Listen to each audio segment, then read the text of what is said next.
Magandang umaga, ngayon po yung araw ng linggo, September 3, 2023. Update po muli sa lagay ng panahon.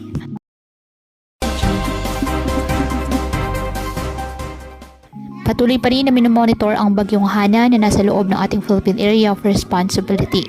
Taglay ngayon ng bagyo ang lakas ng hangin na umaabot sa 140 km per hour at bugso nitong umaabot sa 170 km per hour.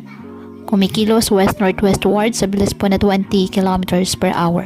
Ayon sa pag-asa, ang bagyong Hana inaasang kikilos pa kanluran, hilagang kanluran hanggang sa makarating ito sa silangang baybayin ng Timog Taiwan ngayong hapon o gabi. Inaasahan naman ang paghina ng bagyong Hana habang tinatawid dito ang landmass ng Taiwan. Ayon sa forecast track ng pag-asa, inaasang lalabas ng ating PAR ang bagyong Hana sa Lunes ng umaga.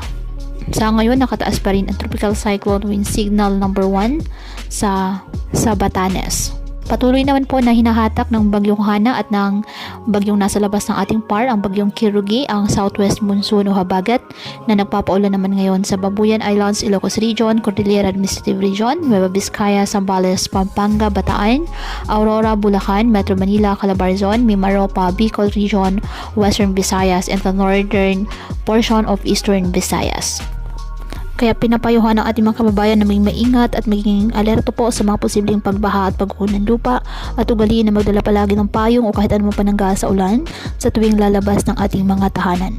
At yan po muna ang update sa lagay ng panahon ngayong araw. Muli patuloy po tayo na mag-ingat at palaging tandaan, God loves you.